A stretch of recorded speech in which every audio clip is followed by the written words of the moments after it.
De Bem com a Vida, a sua rádio pela internet. Está começando o talk show Sala de Visitas, o programa de entrevistas com personalidades que fazem a diferença. Apresentação e produção, Alexandre Magno. Muito boa tarde, ouvintes. Rádio de Bem com a Vida.com, o seu spa musical para a alma. E o nosso tradicional programa de entrevistas, que ocorre todas as segundas-feiras, está aqui online e ao vivo, direto aqui pela sua internet.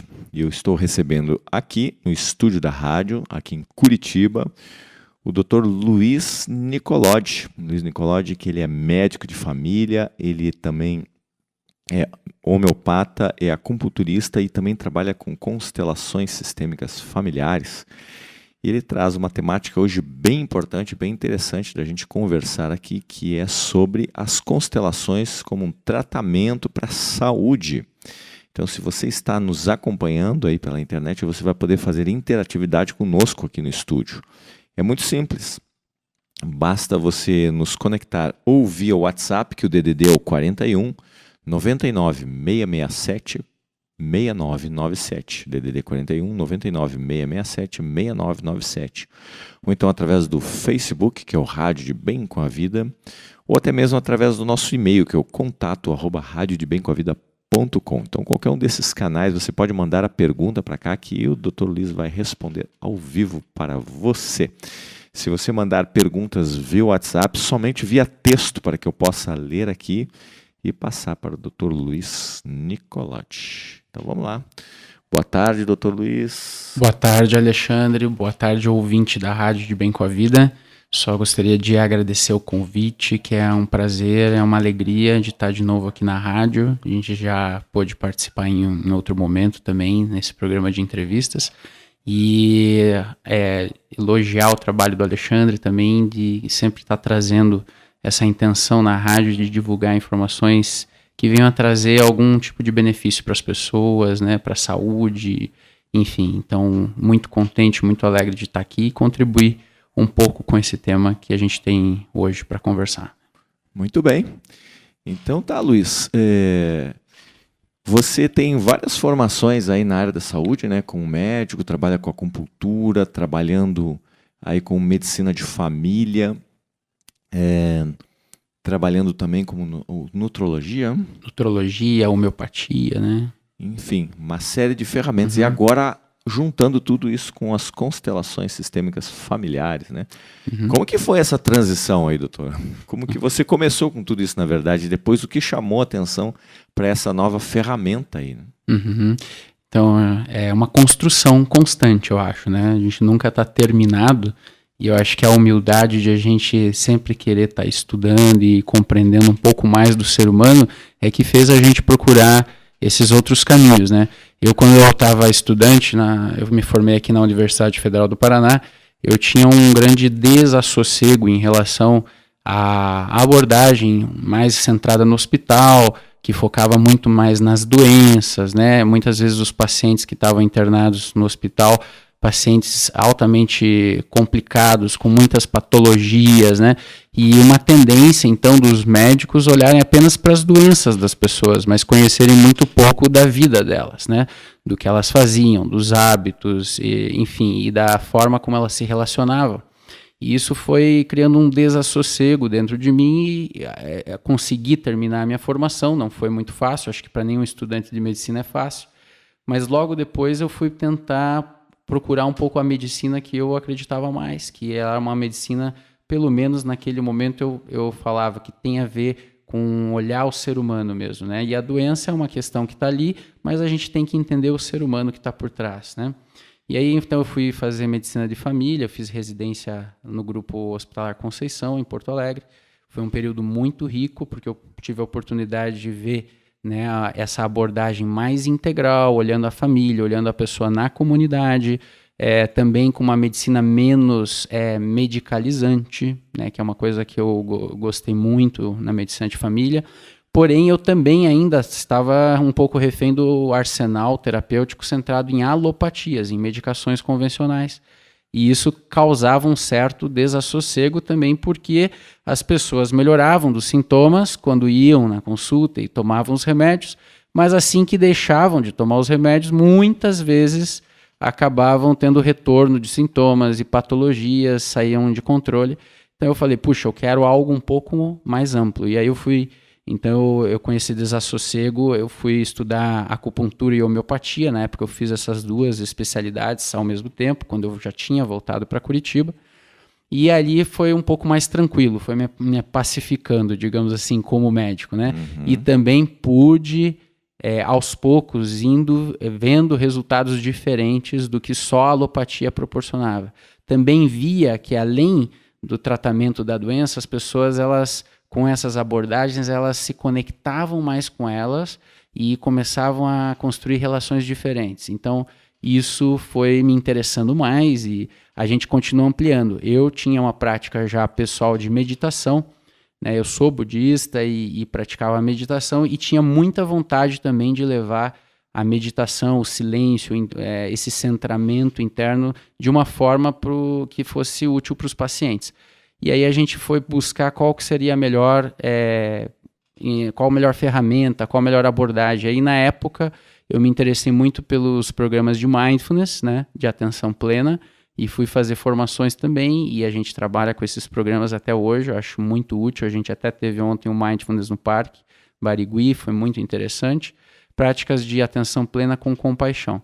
As constelações foi uma descoberta maravilhosa, porque a minha esposa já fazia constelação, eu conhecia uma terapeuta aqui, a Teresa Brandão também, que é uma consteladora já de bastante tempo, respeitada, e eu gostei muito assim, das constelações, mas não tinha ainda me seduzido a ponto de fazer a formação. Mas quando eu soube que o pessoal da Alemanha, né, a escola Hellinger, que é chamada Hellinger Schule, estava vindo para o Brasil em 2016, no final de 2016, começou a primeira formação oficial fora da Alemanha, então eu senti esse chamado da minha alma e eu fui fazer essa formação. E a gente tem, então, cada vez, né, que vai nas formações em constelação, descoberto como a constelação pode ser profunda e como pode ser útil não só para a saúde, mas para qualquer questão de emaranhamento, de dificuldade que a pessoa atravessa.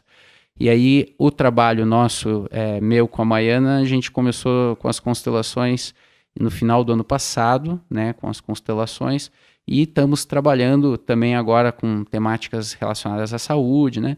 Então é mais uma abordagem, que eu digo assim, que eu proporciono para os pacientes e para os interessados, no intuito qual? Da pessoa poder se encontrar mais, a pessoa conhecer um pouco mais dela mesma e, claro, tendo mais saúde, né? Então essa é a intenção do trabalho. Então foi uma trajetória resumida em pouco tempo, mas para mim é uma construção e está em constante construção. Eu não sei se daqui 10 anos eu vou estar fazendo a mesma coisa, mas a intenção é ajudar as pessoas. Então esse é o foco, né? Ótimo, né? Poder sempre estar buscando novas possibilidades, descobrindo novas ferramentas, sempre evoluindo, né? Uhum. Agora é interessante porque de uma formação acadêmica em que você tem muito foco assim apenas no orgânico, né? Apenas no material, e poder agora ter uma outra abordagem que te traga uma visão mais integrativa, né? E as constelações, elas vão trabalhar não só com a pessoa, mas uma relação muito familiar, uma questão muito... do sistema dela, né? Uhum. Isso é uma coisa que também, quando a gente sai médico, a gente está muito focado na parte orgânica, nas doenças, nos tratamentos convencionais, e eu não estou dizendo que isso não seja importante, sabe, Alexandre? Eu acho que é super importante a gente, como médico, saber esses tratamentos, né? A gente fala muito numa medicina mais racional, baseada em evidências, em estudos, que a gente não fique pedindo exame desnecessário para as pessoas, para que a gente não passe remédio a mais do que elas precisam, para que a gente não interne elas desnecessariamente. Mas eu acho que é importante a gente fazer essa parte médica, clínica, é fundamental. Como médico de família, eu não deixei de fazer isso. Claro. Porém, a minha visão hoje é completamente mais ampla no sentido do que leva uma pessoa a adoecer ou a ter uma doença. Se você olhar num livro de medicina, ele lá vai explicar que aquela doença surge por tais genes ou por questões de infecção ou por patógenos. Mas na realidade o que a gente vê, né, e o que eu vejo no consultório diariamente é que muitas e muitas vezes, né, as doenças, quando elas chegam a já estar estabelecidas, já com todas as características de sintomas, né, bem consolidadas, já existiu um processo anterior muito antes, né, de desequilíbrio, e que esse desequilíbrio inúmeras vezes tem a ver com fatores psíquicos e emocionais, né, e que isso vai agregando e mexendo com o corpo físico, ou seja, corpo e mente estão completamente interdependentes e indissociáveis. Então a gente tem que olhar, a medicina tem que se abrir para esse lado, a gente tem que diminuir as barreiras entre psicologia e medicina, as duas ciências têm que voltar a conversar mais, porque as pessoas não são só corpo e não são só psique, é uma conjunção, Exato. É uma mistura. A gente tem que olhar nesse ponto de vista. Né? Sim, sim. Eu gosto muito da fórmula do Einstein, que é energia igual a matéria. As duas coisas são a mesma. A mesma coisa, só que para você às vezes agir na matéria, você precisa olhar o sutil. E os médicos historicamente não fizeram isso, e por não fazerem isso, a gente chegou no ponto que a medicina está hoje, que a medicina ela só olha o corpo orgânico, né? Só o corpo físico.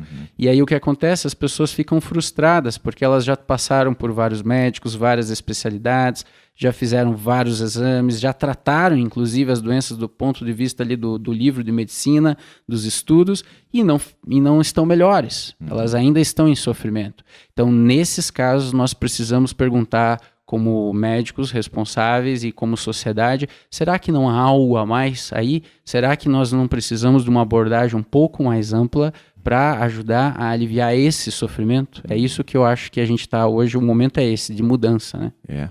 E até porque nem sempre uma depressão é só psicológica, ela pode ser orgânica também. Orgânica também, então por isso que eu digo que também a gente não pode só olhar para a psique ou emocionalidade ou nem só para a parte orgânica. Existe quando a gente ouve a pessoa, a gente está olhando para tudo isso. E hoje eu vejo o corpo da pessoa e a mente, está tudo muito conectado. Nas constelações, nós vemos que um gesto, uma forma de olhar da pessoa, uma forma de tremer o corpo ou de manifestar um sintoma, diz respeito exatamente ao que ela deve olhar. Só que é inconsciente, a pessoa não se dá conta. E pelo fato de estar sendo expresso pelo corpo, não é à toa. Qualquer doença, qualquer sintoma que se manifesta, vem a um propósito. Quando eu fiz formação em psicologia analítica, o Jung falava isso fortemente. Ele era um psiquiatra, né, e suíço, e comentava de que qualquer patologia, qualquer doença que a pessoa manifesta, vem a um propósito de transformação, de ampliação, uma necessidade de ampliar o olhar da pessoa e realmente produzir a transformação. No entanto, muitas vezes as pessoas não têm acesso a esses recursos ou às vezes entram em processos de vitimização e infelizmente não buscam essa transformação que a doença está chamando a atenção, digamos assim, né? Doutor Luiz, como que você faz, por exemplo, no consultório, a pessoa busca lá a sua orientação e ela vai porque ela acha que é apenas um problema orgânico, assim, né? Tem de tudo hoje em dia.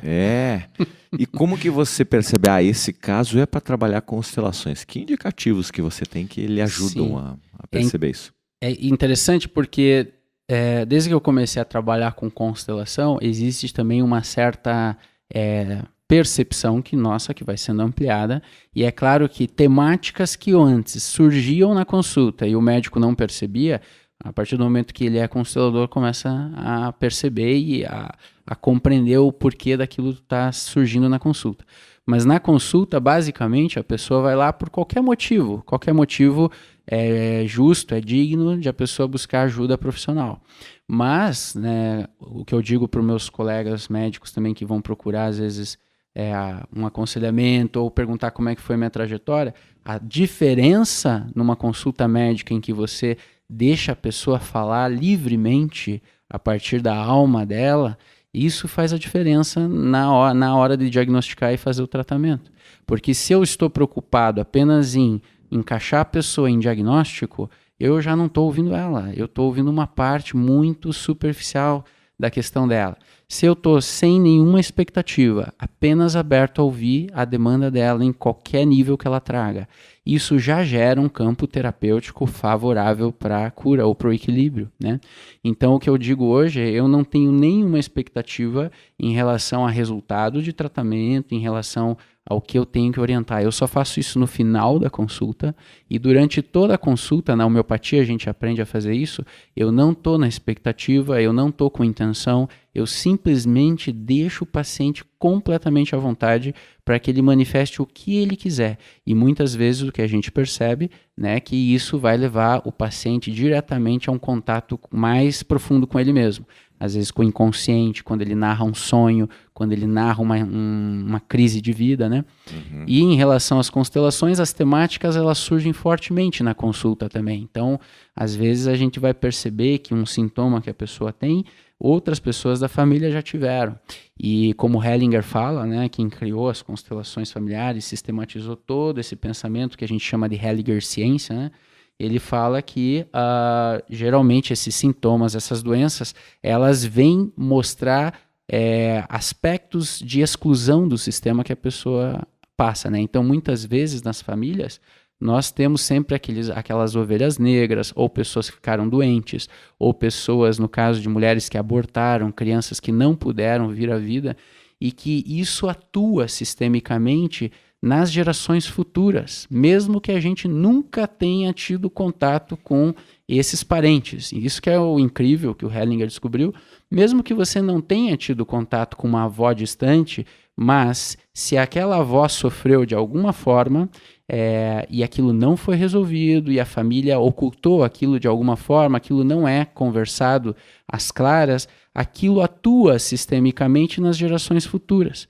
Então, muitas vezes as pessoas veem, puxa, eu tenho uma alimentação saudável, eu sou uma pessoa que não tenho nenhum motivo para estar deprimido, eu tenho de tudo, eu tenho um bom trabalho, mas tem uma tristeza que está presente. Daí a gente, muitas vezes, como médico ou constelador, nós perguntamos, será que essa tristeza é dessa pessoa?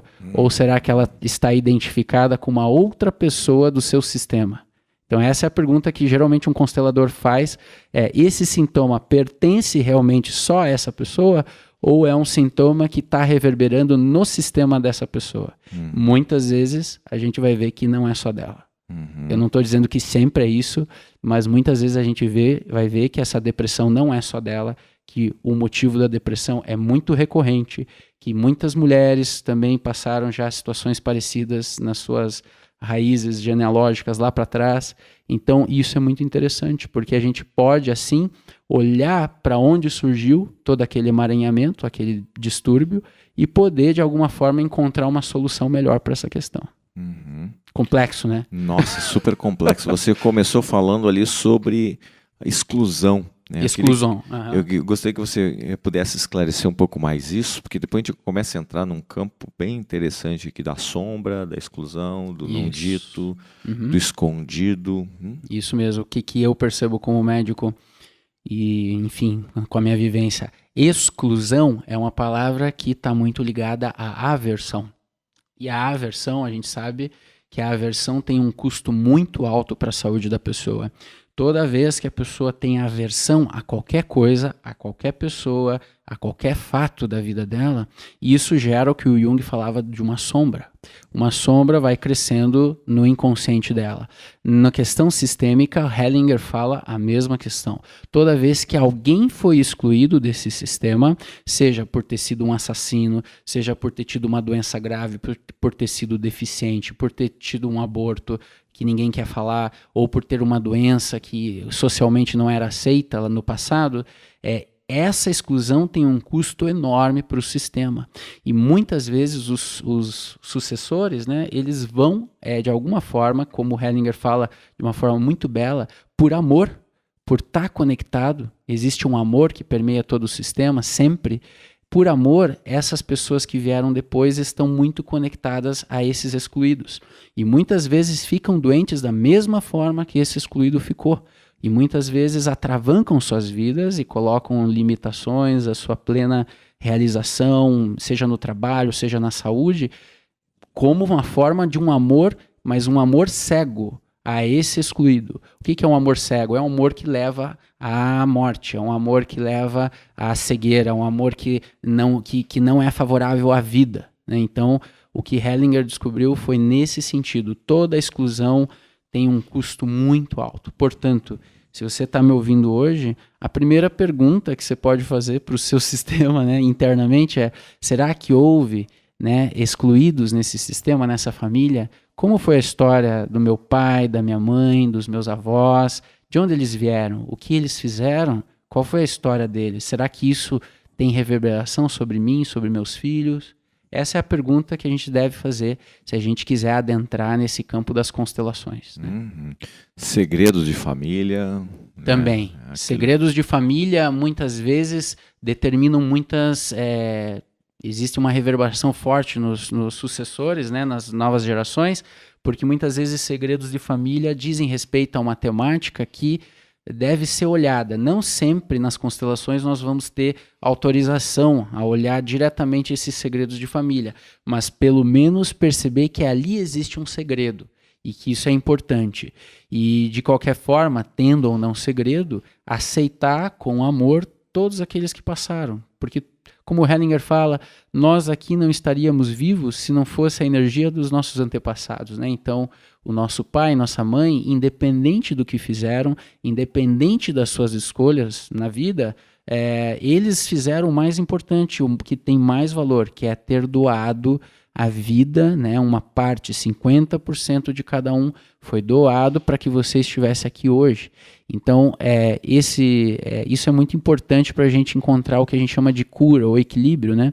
Quando a gente começa a ter muitos questionamentos, quando a gente não deixa que o amor flua naturalmente dos pais para os filhos, né? Ou dos antepassados para nós, a gente vai ter dificuldades na vida. Inclusive, Hellinger fala que o sucesso na vida, né, na profissão, na carreira, também depende de a gente ter tomado com amor a vida que nos foi dada, né? Então, por isso é importante a gente olhar o que foi lá para trás também. Não no sentido de ficar só num passado, no sentido de entender o presente, sabe, Alexandre? Sim. E a partir do presente olhar o futuro. Essa é a ideia da constelação. Não precisa ficar escrafunchando, né? Tem muitas pessoas que têm medo, muitas vezes, de fazer um processo terapêutico que acham que vão ficar escrafunchando e isso vai ficar doendo, né, na vida dela. Né? E na constelação a gente vê que não é isso. Você não vai precisar exatamente saber qual foi a questão, mas o fato de olhar na constelação que aquilo tem reverberação para você, você pode ter uma atitude interna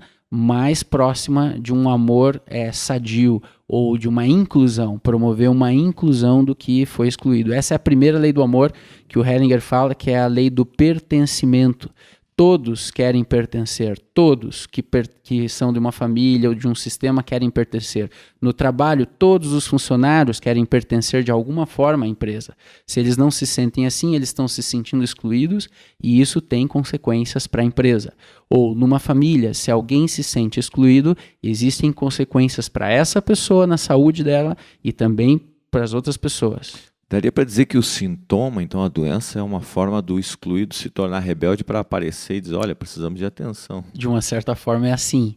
Às vezes uma pessoa vai ter câncer e o câncer é uma doença muito forte, sistêmica, né? Sempre o câncer vai ter reverberação sistêmica ou doenças autoimunes, artrite reumatoide, doença de Crohn, lúpus eritematoso, retocolite, essas doenças autoimunes muito agressivas também geralmente têm questões sistêmicas, mas o que é a doença? A doença está batendo na porta da pessoa, na consciência dela, porque é o corpo, está chacoalhando a pessoa justamente para dizer, eu estou aqui. Geralmente esse que diz, eu estou aqui, geralmente foi alguém excluído do sistema dela, ou excluídos, né? Sim. A gente não sabe. Sim. Aí tem que ver na constelação.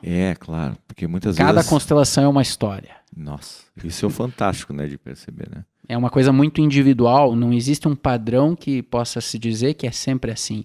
Por exemplo, uma pessoa estava perguntando esses dias, puxa, e a obesidade? A obesidade é uma doença crônica, com múltiplas questões sistêmicas para o organismo, não é nada saudável. Existe uma questão sistêmica envolvida? O Hellinger percebeu que sim, existem dinâmicas recorrentes, mas a gente não pode generalizar, a gente vai ter que olhar caso a caso.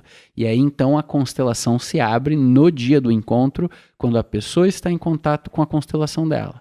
Só com a autorização desse campo é que a gente pode olhar essa situação. Não existe uma generalização já prévia. Então é isso. Claro. Então doença autoimune é esse o padrão. Não, vai ter que olhar caso a caso. Você investigar, né? Exatamente. Porque, na verdade, a doença é apenas uma codificação de que alguma coisa está fora do lugar aí no seu sistema. Né? Isso. Agora, o que é exatamente? Cada caso é um caso, né? Eu já vi caso, por exemplo, a gente teve um caso recente de uma pessoa que tem um problema de depressão e tem na verdade o sintoma dessa pessoa era uma raiva muito grande, uma sensação de aperto, que ela não sabia dizer de onde vinha aquilo, porque estava tudo bem na vida dela aqui, né? A vida não tinha motivo para ter aquela raiva. Sim. Mas na constelação se revelou que existiu lá em gerações passadas um bisavô, um tataravô que esteve na guerra, e por ele ter estado na guerra, ele tinha uma posição de agressor.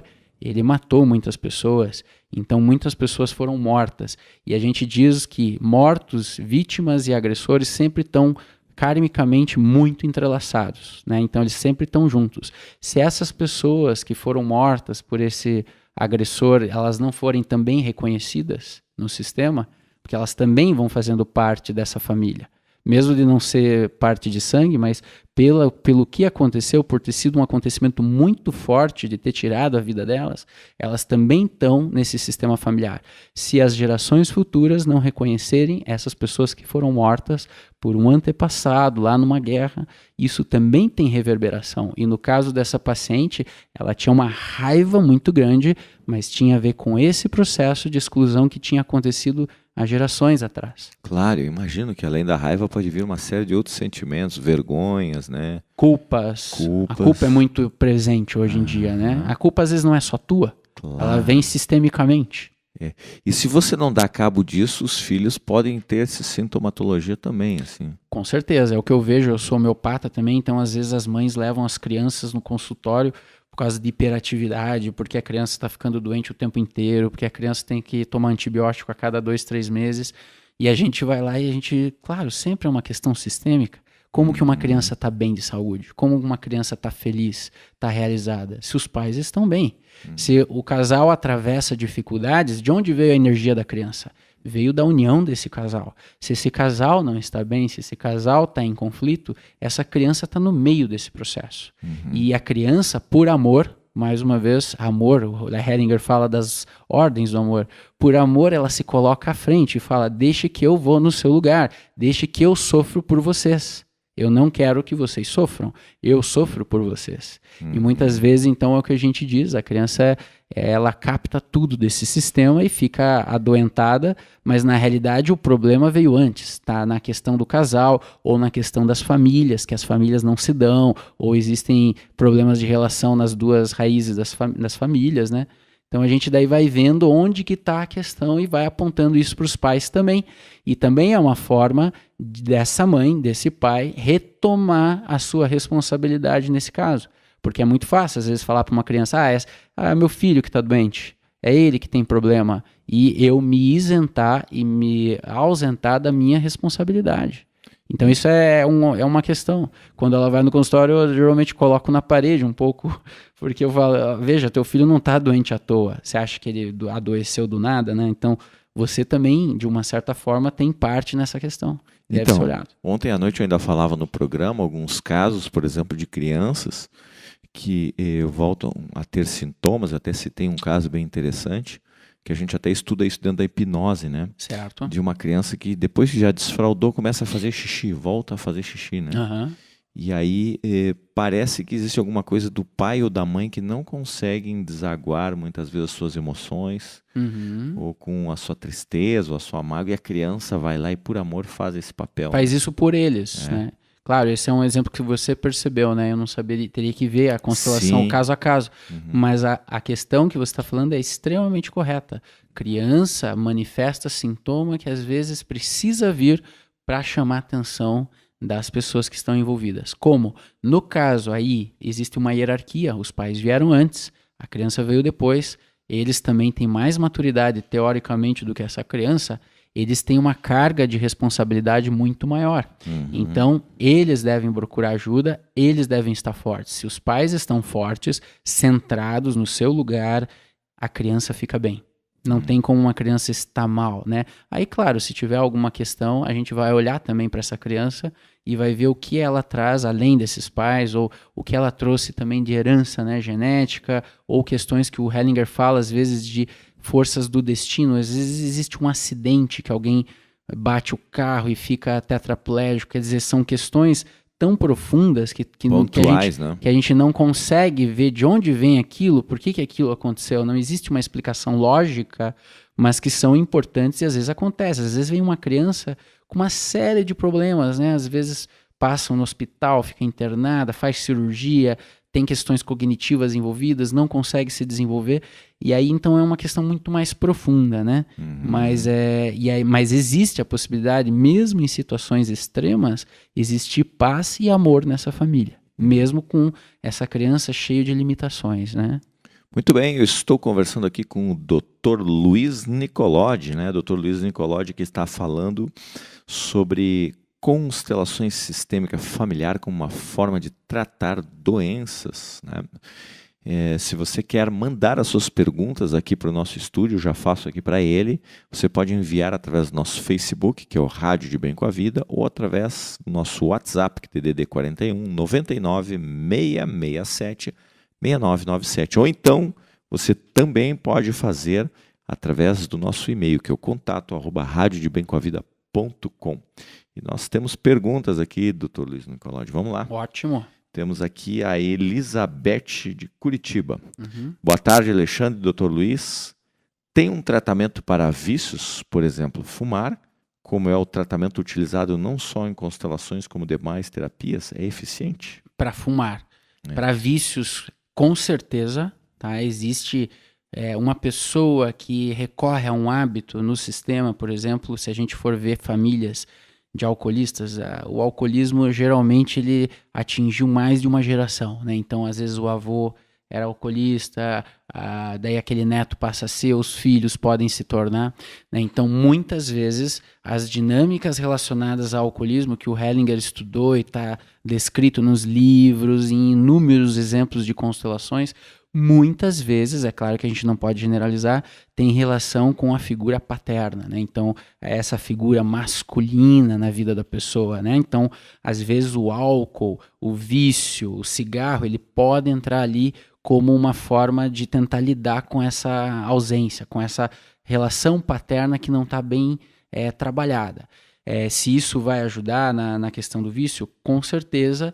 Porque uma pessoa que está usando o cigarro, no caso, ela não usa o cigarro à toa. Existe ali, como a gente fala na psicologia analítica, um símbolo, né? O cigarro também é um símbolo, e é um símbolo para preencher alguma questão da pessoa. Se a pessoa passa a olhar a partir de análise, a partir de constelação, passa a dialogar um pouco qual é o lugar que esse cigarro ocupa na vida dela, ela pode, se ela quiser, preencher isso com outra coisa. Ela pode voltar a ter a relação saudável que está faltando, ou pode tentar dar um outro sentido que o cigarro não faz mais sentido, né? Então, existe essa possibilidade, mas eu acredito mais nessa questão da pessoa olhar o que aquilo preenche na vida dela. Com certeza preenche de alguma forma alguma carência, alguma demanda, alguma questão que não foi bem trabalhada. Geralmente, em casos de vícios, drogadição, álcool, drogas e cigarro, etc., muitas vezes isso pode ter relação com a figura paterna ou a linhagem paterna dessa família. Ok, eu gostaria de saber um pouquinho mais sobre isso, que até o meu interesse no trabalho dos Guerreiros do Coração com os homens, né? Certo. A gente vê muitos homens com problema de alcoolismo, assim. E quando você traz a figura paterna, isso significa o quê?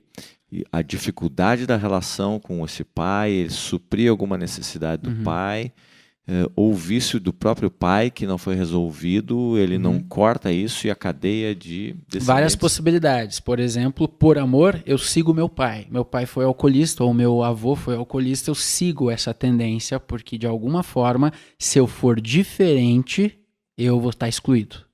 Então, por amor e por tentar se manter pertencido ao sistema ou amorosamente acolhido por essas pessoas, eu também vou ter que desenvolver esse vício. Inconscientemente, isso também tem uma força, mas não só. Por exemplo, outra dinâmica que é possível acontecer no caso do alcoolismo é uma mãe que se separou do pai e que impede a aproximação dessa criança com o pai, ou fala mal do pai, ou cria uma ideia desse pai e o pai não consegue ter o contato pai direto com o filho. Então isso cria um tipo de distanciamento, isso cria tipo de um movimento quebrado em relação ao pai, que isso vai ter consequência sistêmica, muitas vezes recorrendo ao alcoolismo. Então essas são dois exemplos que eu dei, né? Então existem várias possibilidades, Alexandre. Aí você vai ter que ver um pouco lá na constelação da pessoa o que aparece. Eu nunca sei o que vai aparecer numa constelação. Não tem como previamente a gente determinar isso, porque o Hellinger trabalha com um conceito de fenomenologia. O que significa isso? Eu nunca sei o que vai acontecer num campo de constelações, as informações que vão surgir à tona. Ou seja, a pessoa pode querer constelar, mas o campo não permite e não abre aquele tema. Ou ela nunca quis ir constelar, ela quis ir só ver, observar o grupo, ajudar o grupo, mas o campo arrasta ela para dentro da constelação. Isso pode acontecer. Ou seja, as novas constelações familiares, a gente está trabalhando com um campo de informações que ele trabalha nesse universo do agora. A gente não sabe, vamos ver agora o que vai surgir. Por isso também a gente hoje, quando a gente vai trabalhar com grupos de constelação, todas as pessoas que participam dos grupos de constelação, elas também ingressam nesses grupos com o mesmo valor, elas pagam o mesmo valor, porque eu não tenho como pré-determinar quais pessoas vão constelar. Então todo mundo de uma forma equânime paga o mesmo valor. Isso é uma questão que surgiu recentemente. O Hellinger ele também coloca uma crítica, porque muitas vezes aqui no Brasil se criou essa diferenciação. Se você quer constelar, o valor do atendimento é esse. Se você não quer constelar, então é mais barato. Mas não tem como saber, porque eu não tenho como pré-determinar quem vai constelar. Claro. Entende? Mas na questão do alcoolismo, não sei se foram claros os exemplos, tem várias dinâmicas possíveis. Às vezes por seguir o mesmo exemplo, às vezes por questão de não ter tido contato com o pai, ter um distanciamento afetivo, de alma, né? Sim, claro. E às vezes o próprio filho de pai separado que está tentando juntar os pais novamente e com essa sintomatologia pode querer... Muitas vezes que a gente diz assim, uma das temáticas muito discutidas pelo Hellinger foi a questão da adoção, né? De filhos adotivos também. Então, os filhos adotivos, quando são recebidos numa nova família que acabou acolhendo eles, existe um risco aí dessa família querer impedir o contato desse filho adotivo com os seus pais biológicos. Mas nesse caso, isso não, geralmente os efeitos sistêmicos não são nada bons, porque no fundo da alma dessa pessoa que foi adotada, ela tem o interesse, ela tem um vínculo com os pais de origem, é de onde surgiu a vida dela. Então, muitas vezes, para que tenha uma harmonia nessa adoção, os pais adotivos devem reconhecer que eles são pessoas que adotaram essa criança e que estão ajudando a cuidar dessa criança, mas jamais se colocando no lugar desse pai, dessa mãe biológicos. Caso contrário, essa pessoa também pode ter problemas, pode ter doenças, pode ter vícios, pode ter uma série de complicações por estar sendo impedida, de alguma forma, a poder olhar para os seus pais de origem. Então isso é uma temática muito forte. Ok, vamos lá, tem mais pergunta de ouvinte aqui, né? Adelita. Olá, Adelita.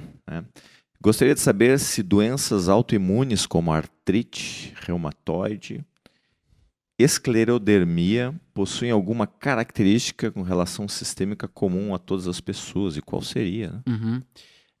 Existem vários atores, é a Adelita, né? Adelita. Obrigado pela pergunta, Adelita. Existem vários autores de constelações, pessoas que vêm trabalhando com constelações na área de saúde há muitos anos, há muitas décadas, e nas questões autoimunes eu já li muitos autores e tenho visto no nosso trabalho, muitas vezes a temática materna é muito forte, é uma questão de um movimento impeditivo para a mãe, e não é uma questão da pessoa falar assim, eu não tenho nenhum problema com a mãe, eu me dou bem, eu converso com a minha mãe, mas às vezes no íntimo tem alguma questão que ainda não está bem delineada, né? Não sempre é isso, mas muitas vezes nas doenças autoimunes, nessas que você citou, principalmente artrite reumatoide, existe muitas vezes uma questão com a mãe ou com a linhagem feminina que não está bem resolvida, né? Então, e precisa ser olhada.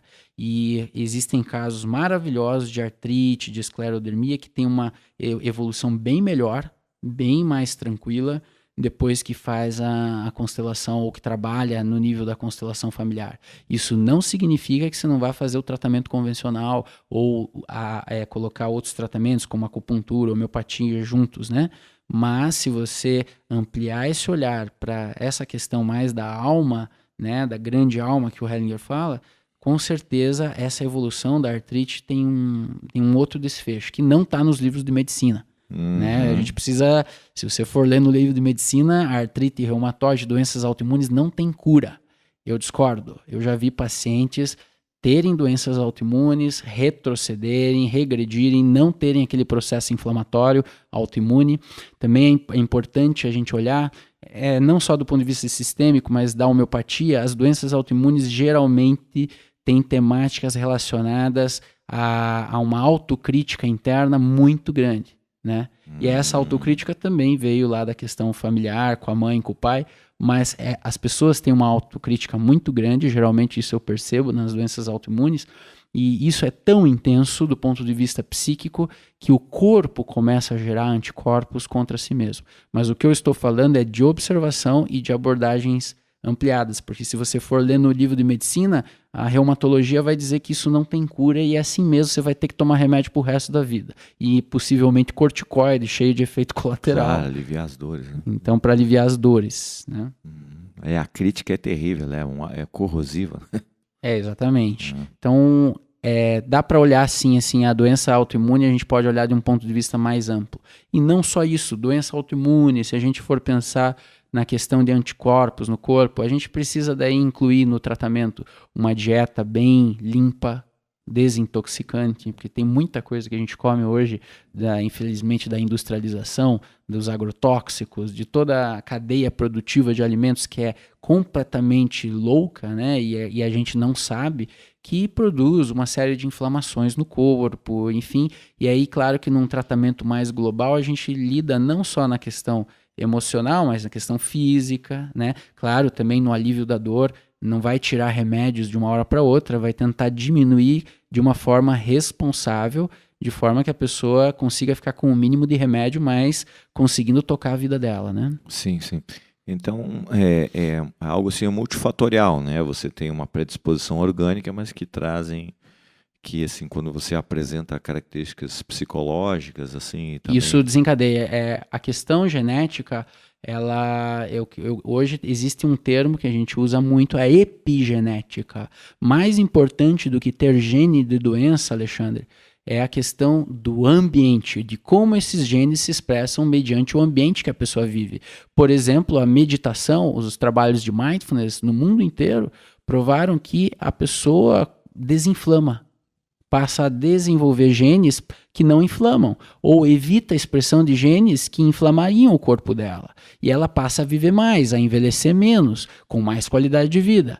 Ou seja, aos poucos, bem lentamente, a medicina está começando a perceber de que a mente, o jeito que a gente pensa e que a gente vê a realidade, o que a gente olha nas coisas que no mundo, à nossa volta, é isso que também determina o que vai acontecer com o nosso corpo.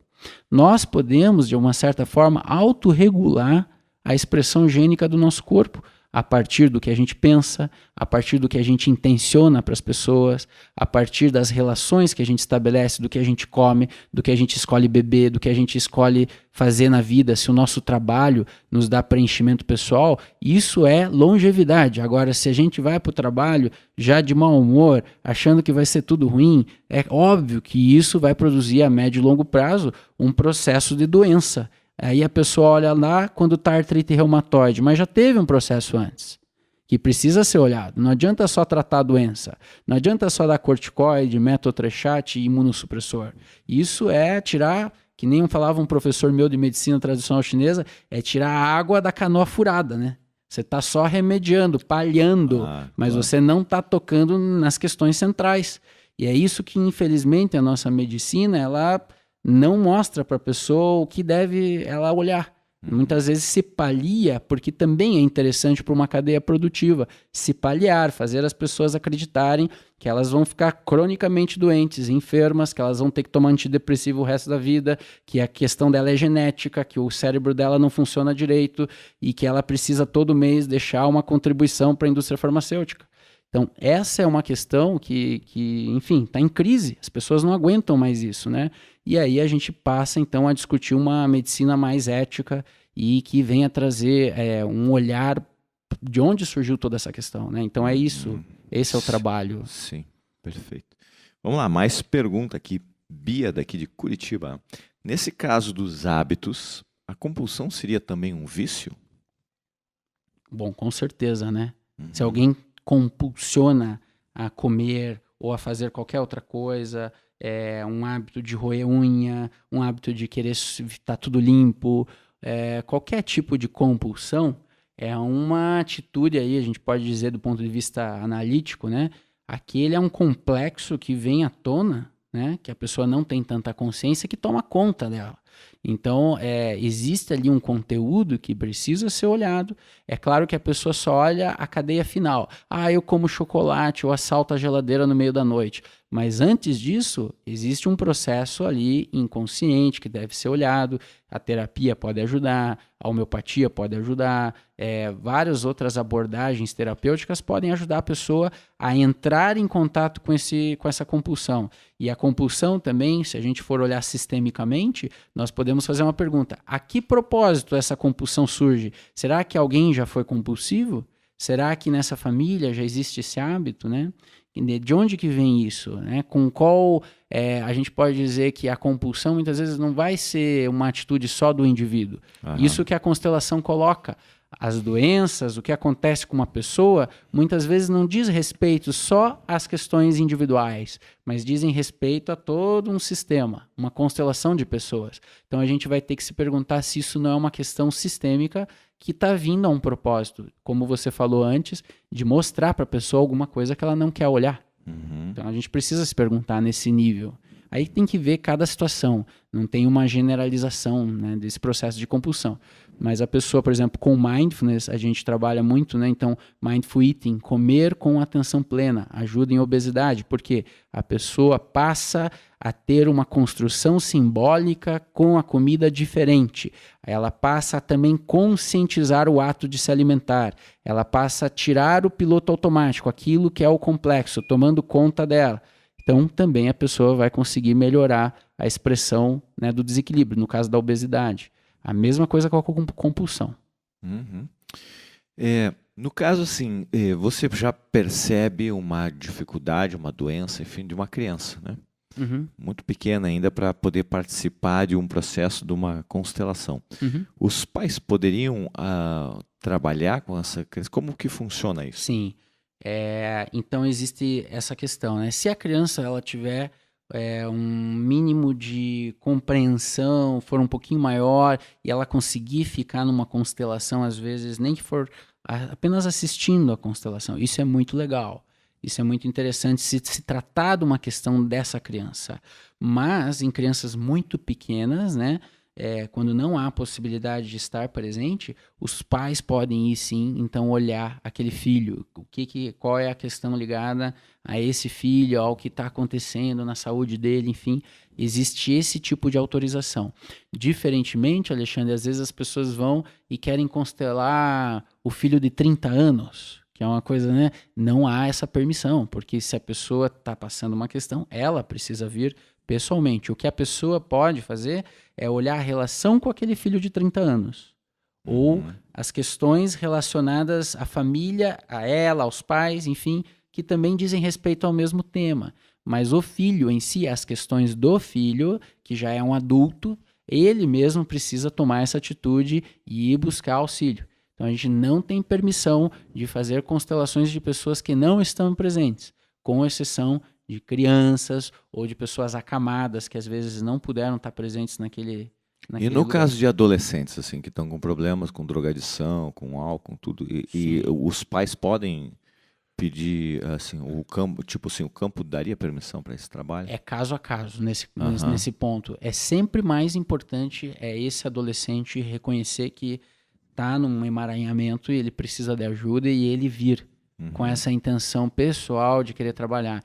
Então, nesse caso, dá para tratar, para construir grupos, às vezes, com pessoas, com grupos semelhantes, né? Às vezes pessoas que têm drogadição, que têm história dessa forma, pode-se fazer grupos de constelações assim ligados com essas pessoas, né? Com essa temática. Mas é sempre mais interessante a pessoa querer fazer esse processo. Claro. Porque senão ela não vai tocar, né, na pessoa. E também a gente não...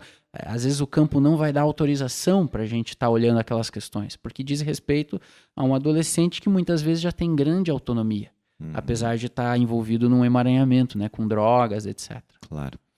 Vamos lá, novamente a Beth perguntando aqui, né? Se possível responder. Vamos lá. Como é o olhar das constelações quanto às cirurgias estéticas? Olha, é uma coisa que eu nunca li sobre constelações e cirurgias estéticas, mas eu voltaria aí para a mesma questão que a gente estava falando do tabagismo, Beth. O que leva uma pessoa a fazer uma cirurgia estética? Às vezes é uma questão pontual, ela vai se sentir melhor, às vezes com uma prótese, ou enfim, puxando ali, consertando ali, não tem uma questão maior envolvida, né? Porém, se isso for uma coisa que leva a um olhar dela, né? A pessoa olha para o espelho, está sempre descontente, ela nunca está satisfeita, aquilo produz um sofrimento psíquico, o tempo inteiro ela quer publicar no Instagram e ver que as pessoas curtiram, que comentaram a foto dela, se não tiver ela entra numa depressão, numa insatisfação. Nesse caso é interessante olhar. Aí não só com constelação, mas enfim, com terapia, talvez essa pessoa, é bom fazer terapia individual também, vai ajudar muito ela a entender qual é essa importância exagerada que ela está dando para essa forma, né? Para esse corpo. Sendo que esse corpo é assim, transitório, a gente está aqui, daqui a pouco passa muitos anos, né? Então, será que é esse o ponto, né? Então, a gente pode, da mesma forma, eu vejo assim, de entender qual é o símbolo do corpo, né? O que o corpo diz para essa pessoa e o que essa ideia de uma perfeição diz para a pessoa. Ela está presa nessa ideia de perfeição, nesse arquétipo, né? Então, a terapia vai ajudar ela a olhar esse arquétipo, da onde vem isso? Eu não sei se só por constelação, mas talvez a terapia pode ajudar a isso, e também não é uma coisa rápida, que as pessoas às vezes acham que terapia tem que ser rapidinho, né? E não necessariamente. A gente sabe que às vezes olhar um arquétipo, um complexo, demora tempo. Então a pessoa tem que ter a paciência e fazer a terapia e ir buscando as questões internas, né? Eventualmente dá até para constelar isso. Eu nunca tive também esse tipo de demanda. Mas interessante você ter colocado, tá? Ok. Muito bem, nós temos aqui então várias perguntas já respondidas pelo Dr. Luiz Nicolotti. Se você ainda quer mandar perguntas, nós ainda temos um tempinho. Muito simples, mande pelo nosso WhatsApp, DDD 41 99 667 6997. 41 99 667 6997. Eu já ouvi falar também sobre constelação com animais. Isso. Com cavalos. Como funciona isso? É uma coisa bem curiosa, né? Interessante porque, veja, diferentemente do que as pessoas poderiam argumentar, puxa, mas eu vou na constelação e parece um teatro, né? Muitas pessoas às vezes têm essa crítica ao trabalho das constelações. A gente diz que não é um teatro porque, na realidade, o campo está trazendo informações e as pessoas estão apenas... Claro que o representante ele tem que estar sem intenção, sem julgamento, sem estar com dó da pessoa que está ali constelando. Então, tudo isso, como constelador, nós orientamos no dia da constelação, para que a pessoa entre no campo completamente num estado de não julgamento e deixa com calma que as informações vão surgindo do campo e ela vai seguindo os movimentos. No caso dos animais, é o mesmo princípio. Existe uma informação do campo que está presente, só que o animal não tem todo esse julgamento nosso e questionamentos. Então ele entra no campo muitas vezes com uma informação muito fluida e vai movimentar no campo e vai mostrar movimentos. A única questão que é diferente de animal com humano, que eu vejo, é que nas constelações com pessoas, é claro, se tem mais pessoas no grupo, todas estão sendo beneficiadas ali com a constelação tua, por exemplo. Mesmo que não seja a minha constelação, eu estou sendo beneficiado.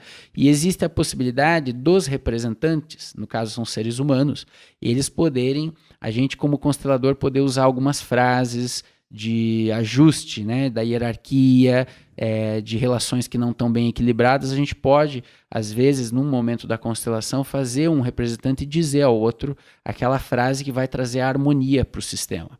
No caso com os cavalos, daí não teria esse recurso, mas a constelação acontece da mesma forma e é legítima também, usando animais. Muitas vezes as pessoas trabalham com constelação individual dentro de consultórios, com bonecos, e isso também vai estar ali um campo presente, né, com o constelador, com a pessoa que está constelando e com os bonecos. É claro que o trabalho individual, essa é um pouco minha visão, eu acho que o trabalho em grupo é mais forte, porque o campo é mais intenso. O campo e as informações que surgem pela meditação das pessoas, pela presença das pessoas, abrem-se informações às vezes muito profundas, que talvez no trabalho individual tenha um certo limite, mas também é possível fazer com bonecos. Então, existem várias formas de você usar a fenomenologia como uma ferramenta de abordagem. Então, com animais também é legítima, né? Uhum. Você poderia explicar um pouquinho melhor para quem não conhece, doutor, essa questão do campo e de você mandar informações para quem nunca fez ou nunca viu uma constelação, né? Uhum. Explicar mais ou menos como é que ocorre essa dinâmica aí, né? Sim. Então, porque a pessoa não precisa dizer nada, né? Às vezes não precisa falar nada. Então, essa é a parte mais difícil aqui da entrevista. Por quê? Porque é algo um pouco abstrato a descrição. Eu vou tentar ser o mais claro possível, mas sempre convido as pessoas, olha, vá na constelação e aí você vai compreender melhor o que eu estou dizendo. Mas assim, quando você vai num grupo de constelação, existem 3 possibilidades, né? Você senta na cadeira, você quer olhar alguma questão, ou você veio participar do grupo, foi convidado para participar do grupo, enfim. Você pode, ao longo do trabalho, estar na cadeira, apenas observando a constelação de outra pessoa, e isso fortemente mexe com você, porque às vezes a temática que a pessoa trouxe é exatamente a sua, e isso vai mexer muito com você, e você às vezes está na cadeira e começa a chorar, e começa a lembrar de coisas, e começa a lembrar de pessoas, então começa a abrir a tua constelação também, mesmo estando na cadeira. Então nunca é uma posição passiva. Às vezes a pessoa, eu só quero ir assistir a constelação. Olha, não tem como. Se você for para a constelação, você está no campo, você está imerso no campo já. Sim. E aí existe a possibilidade de você ser chamado, convidado a não estar na cadeira, mas estar na constelação ativa, sendo um representante desse sistema, dessa pessoa que está constelando. Então, às vezes, você pode ser um pai, um filho, você pode ser um parente mais distante, que é importante para aquela constelação. E como que você percebe essa informação do campo que a gente fala? Numa atitude de não intenção, de não dó com o que você está ouvindo, apenas entrando no estado de presença, de meditação, e o campo naturalmente a informação que for importante para o teu representante vai surgir no seu corpo, vai surgir na sua mente alguma emoção, algum sentimento, alguma ideia, e você vai se mover naquela constelação seguindo isso. Então também a gente como constelador, quando a pessoa não está bem centrada, nós podemos às vezes pedir para um representante se sentar e colocar outra pessoa que esteja mais em sintonia com aquele papel. Então existe a possibilidade então de você estar apenas vendo na cadeira, de você estar como representante na constelação ou de você estar constelando. Daí é sentado ao lado do constelador, você quer olhar uma questão que bateu, que você acha que é importante, que você está sentindo, no caso aí da questão da saúde, um sintoma, uma doença, e a constelação vai abrir-se a partir daquele ponto. Muitas vezes as pessoas perguntam, mas eu preciso, para constelar, eu preciso falar da questão, da história? Muitas vezes não. Poucas informações essenciais, sistêmicas, são suficientes para a gente abrir a constelação. À medida que a constelação vai acontecendo, muitas vezes vão surgindo informações que a pessoa às vezes nem lembrava. E a gente pergunta, né, como constelador, você reconhece isso que está acontecendo? Ah, sim, eu lembrei disso e disso e disso. E aí, claro que vai ficando mais claro também, né, a questão do enredo da constelação, mas isso não é importante. Às vezes constelações acontecem em completo silêncio, Alexandre. E a informação do campo vem, acontece, muitas vezes você não compreende racionalmente aquela constelação, mas ela está atuando num nível muito profundo e aquilo às vezes tem uma reverberação por muito tempo e às vezes você vai estar lá 3, 4 meses depois dirigindo na rua e você vai lembrar da constelação e, nossa, agora eu compreendi o que aquela constelação estava me apontando. Ok, e quando começa as pessoas a atuarem dentro do campo, o constelador olha e começa a fazer a interpretação daquilo que está acontecendo e traduz para a pessoa? O constelador ele é mais um facilitador, ele entra no sistema como o último, porque ele tem o respeito por esse sistema, e na realidade ali é menos interpretação. A informação também surge para o constelador, vem com uma clareza, uma firmeza. O constelador não tem dúvida em relação àquela informação que surge, porque ele também está engajado num processo fenomenológico de não julgamento, de apenas estar a serviço daquele sistema. Então, quando há muita interpretação, não é a posição do constelador. O Hellinger fala, é muito bonito isso que ele fala dos consteladores, porque ele está preocupado com isso. Né? O Hellinger está muito preocupado porque a constelação se tornou muito popular, principalmente no Brasil. E as últimas vezes que ele veio para o Brasil, ele até foi bem duro, como uma pessoa de mais idade, assim, experiente, né? Um sábio.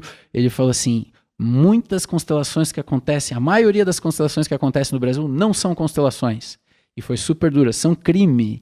Mas o que ele queria dizer com isso, né? Não vamos levar também ao pé da letra. Ele está querendo apontar uma preocupação justamente da atitude desses consteladores. O constelador tem que ser uma pessoa que minimamente trabalhou o sistema pessoal dele, é capaz de ter um processo de não intenção, de não medo, de não ter pena da pessoa que vem constelar, porque ele não vem ali, a pessoa que vem trazer a demanda, o constelador ele não pode olhar só essa pessoa, ele precisa olhar no sistema o que está faltando.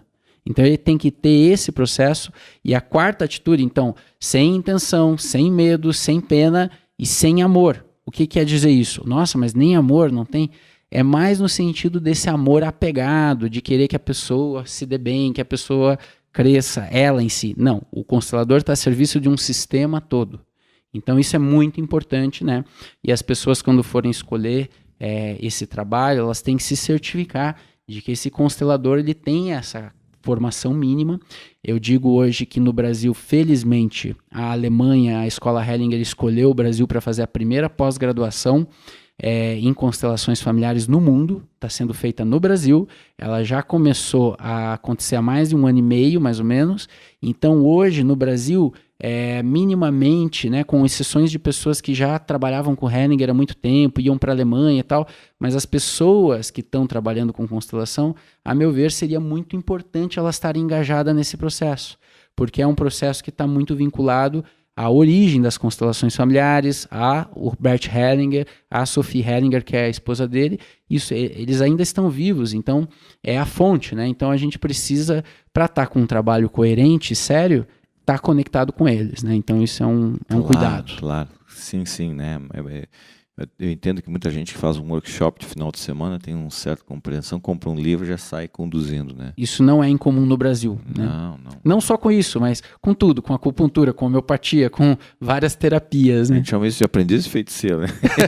O brasileiro tem um pouco disso, né? Então, é claro, certificar-se que essa pessoa está em processo de formação. Outra coisa que é importante, o constelador nunca para o processo de formação. Sim. Então ele tem que estar sempre indo em seminários, se atualizando, estarem com outros professores, né? Isso é muito importante. Ok. E quando ocorre o processo de abertura do campo, as pessoas que estão ali como representantes começam a fazer a sua atuação. Aí o constelador tem algumas, digamos, intervenções com esses representantes, e é nesse momento que já começa a ocorrer um processo de cura e de transformação com a pessoa que está passando pelo processo, porque para mim, pessoalmente, me dá uma imagem assim, Dr. Luiz, que é como se o campo, as pessoas ali fossem uma imagem virtual, uma projeção do que ocorre dentro da mente da pessoa que está sendo constelada. Certo. Tá? Aí o constelador vai lá e começa a interagir com essas imagens e isso automaticamente começa a trabalhar o que está dentro da mente do constelador. Completamente, porque a pessoa está sentada como, né, constelando a questão dela, mas ao olhar a constelação, ela entra num processo muito forte. Às vezes é catártico, às vezes a pessoa tem choro, às vezes a pessoa vai expressar algo no corpo. Olhando a constelação, ela não está entendendo o que está acontecendo, ela não sabe quem são aqueles representantes, mas aquilo de alguma forma que não é racional, isso que é importante, não é racional o trabalho da constelação, está num nível mais profundo da alma, né? Então aquilo está tocando muito ela. E aquilo está reverberando. Ou às vezes na hora ela não sente, mas ao sair do grupo de constelação tem uma catarse ou tem contato com conteúdos, né? Então é exatamente isso. Muitas vezes nas novas constelações sistêmicas, nesse refinamento que o Hellinger foi fazendo ao longo do seu pensamento, da sua caminhada com as constelações, hoje em dia nas novas constelações a gente fala muito pouco.